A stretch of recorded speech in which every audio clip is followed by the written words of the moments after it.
அக்கா இன்னைக்கு நம்ம என்ன வீடியோ பண்ண போறோம்? அதுதான் நாங்களும் யோசிச்சுட்டு இருக்கோம். என்ன பண்ணலாம்? நம்ம 3 பேர் ரெட் தான் போட்டிருக்கோம் பாத்தியா? ஆமா. அப்போ ரெட் சம்பந்தமா ஏதாவது பண்ணலாமா? ஆமா, ரெட்லனா ஏதாவது கிராஃப்ட் பண்ண முடியாது. அப்ப என்ன பண்ணலாம்?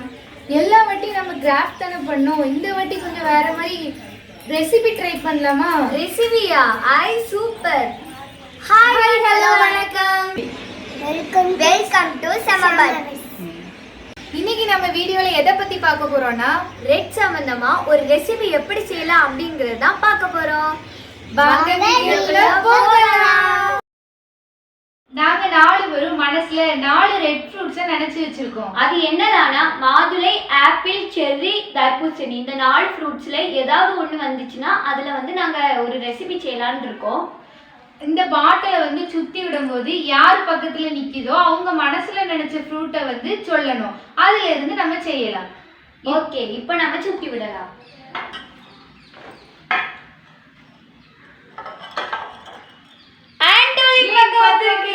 நீ மனசுல என்ன நினைச்ச? தர்பூசணி. தர்பூசணியை என்ன பண்ணறது? கட் பண்ணுங்க. பிரியாணி செய்யலாமா? வெட்டி சாப்பிடலாமா? பாயாசம் செய்யுமா?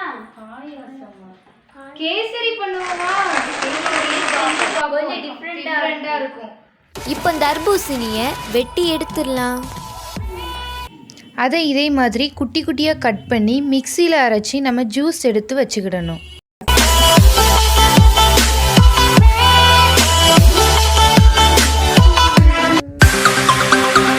கொட்டையை தனியாக பிரிக்கிறதுக்காக அரைச்சி எடுத்துக்கலாம்.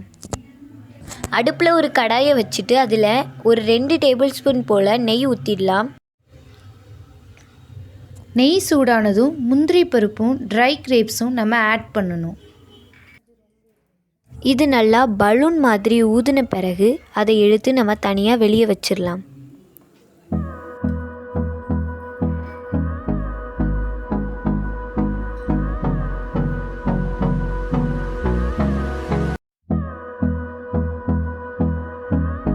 அதே நெய்யில் நம்ம ரவையை வறுத்து எடுத்துக்கலாம். அப்போ இன்னும் கொஞ்சம் உங்களுக்கு நல்லா மணமாக இருக்கும். இப்போ ஒரு தட்டில் மாற்றிடலாம்.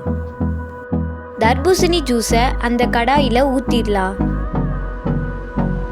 எந்த கப்பால ரவை அளப்போமோ அந்த கப்புக்கு 3 மடங்கு தண்ணி எடுக்கணும். ஆனால் இன்னைக்கு நம்ம தண்ணி எடுக்காம தர்பூசணி ஜூஸ் வந்து எடுத்திருக்கோம். அதாவது இது வந்து நேச்சுரல் ஃபுட் கலர் தான் நாங்கள் இன்றைக்கி யூஸ் பண்ணியிருக்கோம். இது எப்படி வருதுன்னு நாங்கள் இப்போ காட்டுறோம். எந்த ஸ்வீட்னாலும் ஒரு பிஞ்ச் உப்பு சேர்த்தோம்னா அந்த ஸ்வீட்டோட இனிப்பு வந்து தூக்கி கொடுக்கும். அதனால ஒரு பிஞ்ச் உப்பு வந்து இப்போ சேர்த்துக்கலாம். வறுத்து வச்ச ரவையை உள்ளே சேர்த்துடலாம். கட்டிகள் எதுவும் விழாமல் இருக்கிறதுக்காக நம்ம அதை கலந்து விட்டுட்டே இருக்கணும்.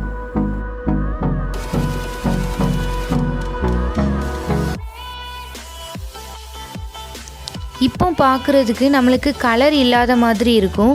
ஆனால் இதில் நம்ம சுகர் ஆட் பண்ணும்போது தானாகவே அது கலர் கொடுத்துரும். 1 கப் ரவைக்கு 1 கப் சுகர் சேர்க்கணும்.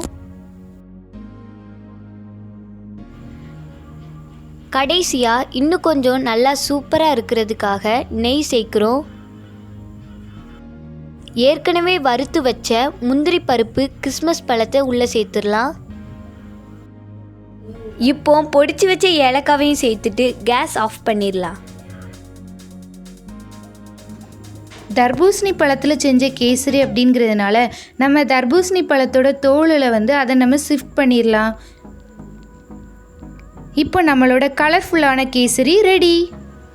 சூப்பரான கேசரி ரெடி. இதுல எந்த ஆர்டிஃபிஷியல் ஃபுட் கலரும் சேர்க்காம நேச்சுரலா தர்பூசணி ஜூஸை வச்சு தான் நம்ம பண்ணியிருக்கோம். இது எல்லா கேசரியை விட ரொம்ப தனித்துவமான டேஸ்ட்ல இருக்கும். நாம இதை இப்போ டேஸ்ட் பண்ணிடலாமா? வாங்க டேஸ்ட் பண்ணலாம்.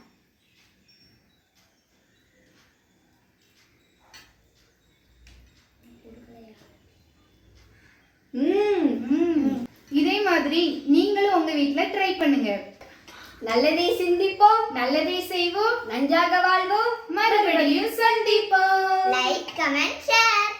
மறக்காம சப்ஸ்கிரைப் பண்ணுங்க. பக்கத்துல உள்ள பெல் ஐகானை கிளிக் பண்ணுங்க. பாய். நேச்சுரலா தர்பூசணியில செஞ்ச கேசரி.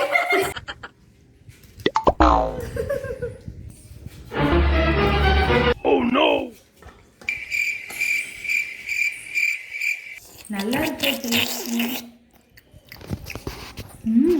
டேஸ்டா இருக்கா? நல்ல டேஸ்ட். அதான் நல்லா தின்னுங்க. நல்லதை சிந்திப்போம், நல்லதை செய்வோம். தின்பிடுறீங்க சொல்லுங்க. ட்ரை பண்ணுங்க.